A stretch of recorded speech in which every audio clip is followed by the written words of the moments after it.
You're such a loser. Such a loser. You have white against me, and you force a draw. You are such a coward. All of the absolute shit that you talk, and you force a draw because you are a coward. A complete coward. Hello, Peter Grandmasters. In today's video, we're going to be discussing a few games against Hikaru Nakamura. As you might have seen, Hikaru was engaged in some serious drama against Alireza, which was covered in the past two videos. However, it's time to address my relationship with Hikaru and look at some of our recent games. Now, Hikaru, likes to make recaps, and he likes to, he takes a lot of pleasure in analyzing all of my losses. And if he beats me, it's his right to make a video, and I shouldn't have lost. However, the one thing that bothers me about Hikaru is that whenever he has the white pieces against me, and I don't, when you're black, to win a game, you have to really take a lot of risk. And I always do take that risk against him when most players would settle for a draw. However, in the times that I've played Hikaru, there have been two times where he's just forced a draw with white. And it seems quite weird to me that he's so afraid of playing an even and honest game that he wants to entice me to take, an extreme amount of risk, and then only then would he play. But the fact that with the white pieces, you're one of the best players in the world, one of the best blitz players in the world, and you force a draw, it seems quite cowardly. And whenever I have the white pieces against Hikaru, I never force a draw. I always play for a win. Because I'm okay with losing games. It's part of the process, part of learning. So here we're going to look at two games where Hikaru forced a draw and showed his complete cowardice. So in this first game, we were playing in Title Tuesday, and I had 7 points, and I had 7 out of 8. He had 6.5 out of 8. He's playing with white, so I would assume since I was ahead of him in points, he would try to beat me. However, the game went e4. E5, knight f3, knight c6, bishop b5, and I play the Berlin. Again, for me, I'm black, I'm playing solid, I have more points, and, I was hoping that he would try and play d3, play some normal move, but here he just goes for sort of forced draw, and, obviously he wants me to try to avoid it in some way, but I really don't have a way of avoiding it without just having a worse position. So, for me, it was quite disappointing that, as you can see, he's a lot higher rated than me. He's trailing me. He has white, and he's just not playing. So I think that this is a interesting sort of thing to me, because he talks all this trash, and but he doesn't really back it up. So I think that if he wants to sort of be so critical of me, then he should actually try to play for one with white. It's really quite cowardly, and I would love to play, but I have the black pieces, and as you know in chess, like when you're black, you're on the defensive. It's not that easy to just create something out of thin air. And you'll also see in this game, he did the exact same thing. It's funny. He says you had a pretty competitive game. Both of you played an amazing opening. It was an incredible middle game by both of you. So as you can see again, he forces a draw.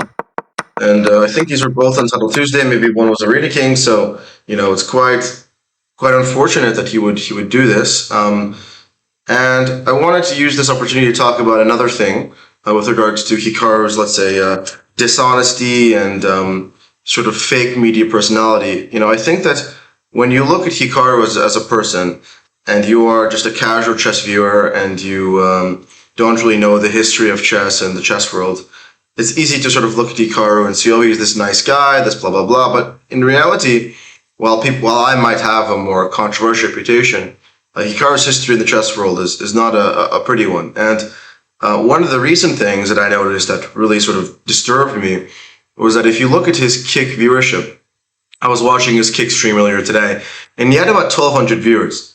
But for example, when you go to, let's say, watch-events, and okay, let's say we click on this, and you want to watch the games, I have it automatically closed, but here you can see that there's this live commentary. And essentially there's an embed. Or for example, let's say you go to What News, and you go to Today.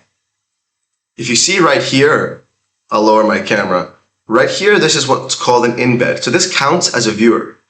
So essentially, when Hikaru streams on Kick, and he plays Title Tuesday, or he plays this or that, it's actually funny that chess.com used to have commentary on Title Tuesday, which would be here. But now when Title Tuesday happens, Hikaru is right here. And imagine all the millions of people who use chess.com who are just sitting idly on this website. As you can see, this guy, if we go to his Twitch channel, he has 2,200 viewers because he's here. But obviously, when you go to his channel and you see, okay, there's 1,400, nobody is chatting. Like, absolutely nobody is chatting. If you can look, so in the past, there's like a message every minute, but he has 1,400 viewers. It's completely inflated. So this is a way that Hikaru is sort of disingenuously inflating his viewership, because from my experience and from my negotiations with Kick, when they were offering for me to stream there, your hourly rate, the amount of money you get paid by Kick, is dependent on how many viewers you have. So essentially, Hikaru is artificially inflating his viewers by using the chess.com embed, which is taking him from 1,200 viewers to 10,000 or sometimes 20,000 viewers. And that amount of viewership is making him more money. So it's completely disingenuous, perhaps fraudulent, when you inflate your viewership and then you leverage that viewership to sponsors, to Kick, to all these people that think you have all these views, so they pay you all this money. But in reality, it's all fake. So it's sort of like you have a company and you're inflating the market cap and the value of the company when there's just nothing there. So whenever I stream on Twitch and I average, let's say 1,000 viewers, or maybe sometimes a bit more during Channel Tuesday, my chat is way more active than Hikaru's. So for me, I think that we need a bit more honesty in the chess world. And additionally, what you guys need to understand as new people to the game of chess is complete monopoly, number one. But second of all, when Hikaru threw this little tantrum against Alireza, I'm going to ask you guys, did you see Gotham Chess make a video? Did you see Botaz make a video? Did you see any of these major content creators cover the drama? Because when Gotham Chess was clickbaiting me over and over and over and over again, his excuse was that he was just covering the news and that he is an unbiased party. Well, if he is such an unbiased party, shouldn't he cover all of the news with the exact same perspective? So what I'm trying to get you guys to understand about the chess world is that these people do not care about the truth. These people do not care about objective reporting. All they care about is money. And that shows in how they take gambling sponsorships, that shows in their character that they don't criticize people who have the same sponsor as them, like chess.com.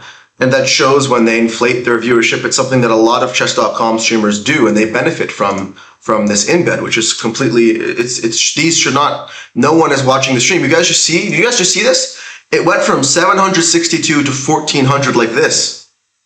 And like, brands and sponsors and companies pay for this. So to me, I hope that you guys can recognize that, well, none of us are perfect people. I'm going to do my best to be an honest party and to criticize all of these things and to call them out, because there's no one else in the chess world that is honest, unbiased, and has the ability to call out things like this in the chess world. So I hope that Hikaru actually discusses this. I hope that every single time Hikaru has white against me, he actually plays the game. He doesn't try and force a draw because he's afraid of losing, afraid of me making a recap.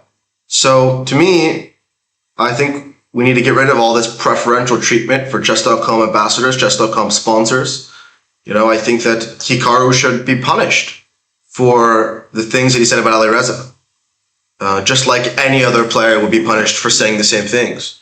And I think if you look at his full stream, it's really quite bad. So unfortunately, we live in the chess world where it's a complete monopoly, where you have chess.com that pretends like they're stewards of the games, but they're just, a monopoly. And then you have all these content creators with the same self-interest. So to me, I just asked the question to Gotham Chess, to all these people. You guys ruthlessly defamed me. And still have not apologized, still have not admit that you're wrong and that my innocence has been proven time and time again. I think that you guys should criticize Hikaru and other people with the exact same vitriol that I experienced, and I think that we need to start to look to make the chess world a fair place, not a place where certain people with larger audiences are able to bully others and distort the truth. So forgive my rant, but I hope you guys enjoy the point that Hikaru is simply afraid of me. I've offered to play Hikaru. I would play Hikaru a 5-game blitz match, best of 5, and if he beat me, I would donate $10,000 to charity. And I'm happy to put the money in escrow. I'm happy to do whatever he'd like. But the fact that he won't even play me 5 games, and he doesn't even need to give money to charity. He literally, all he has to do is play me a 5-game blitz match, and I will donate $10,000 to charity if he beats me. And if he refuses that, then it's clear. He's afraid of playing me. He wants to destroy my career, and he's afraid of me improving and surpassing him. So that's the reality. And again, I've released my website, gmhans.com. All of those funds go to support my chess career to help me, become world champion. So check that out if you're interested. And the next video is going to be about the journey to world chess champion.